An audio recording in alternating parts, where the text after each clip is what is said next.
Chicago Bears before they lost to New Orleans in the divisional playoff game that year.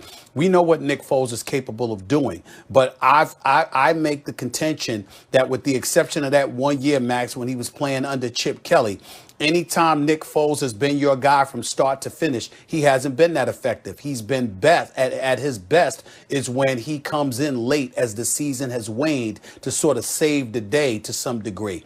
And I thought that should have been the same situation here. Chicago's offensive line is not very good. We all know that. We knew that from the start of the season. So when you consider the stationary target that is Nick Foles, I thought it was a huge mistake to bring him in at that particular moment in time. Again, I wasn't questioning whether or not he was better than Mitchell Trubisky, but Mitchell Trubisky definitely has better wheels.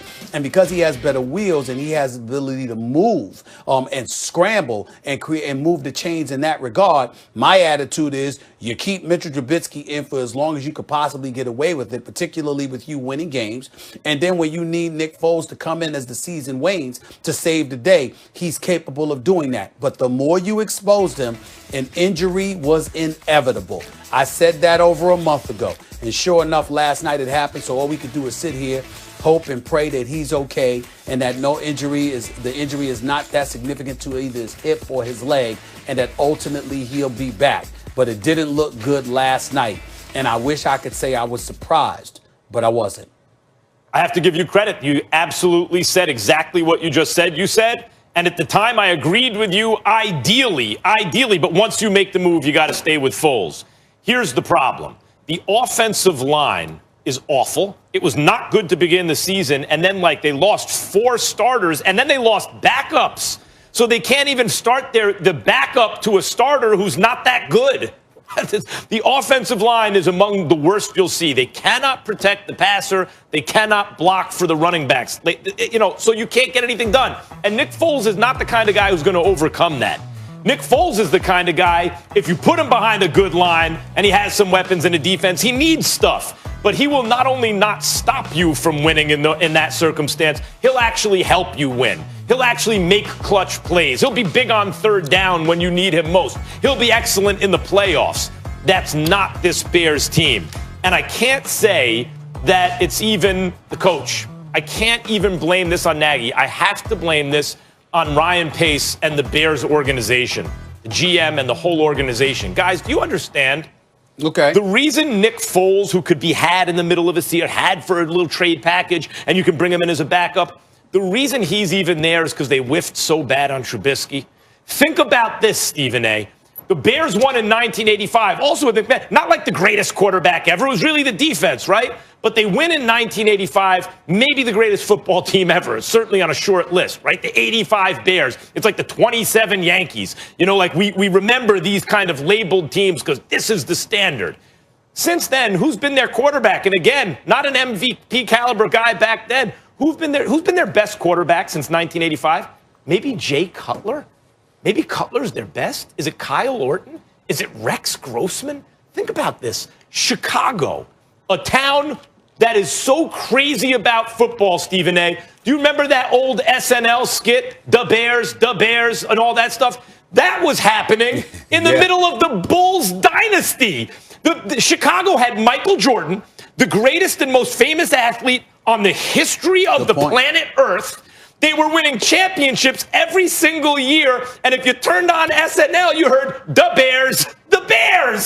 That's how football obsessed Chicago is. And the best this franchise can do in 35 years is Jay Cutler or Kyle Orton or Rex Grossman. They traded up. They put a package together to grab Trubisky, right? Well, it's unfair to Trubisky. He's always being compared to these better quarterbacks taken after him.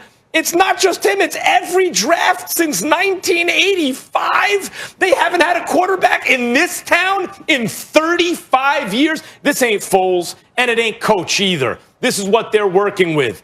They whiffed on Trubisky. Well, he was a bust, just like every quarterback's been a bust for this team in 35 years. Your points are incredibly valid, Max, because you're pointing to the town and the culture.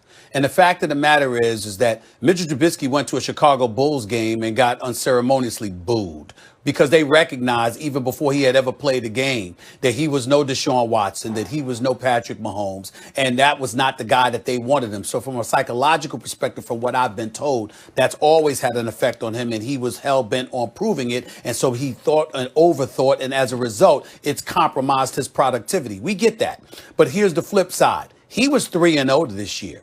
You bring in Nick Foles, you're 2-5. There's something to be said about that. I get you with the management, because the bottom line is you made the decision to move up. It was your job to know better than doing that, to make sure that you had two other quarterbacks that end up being elite.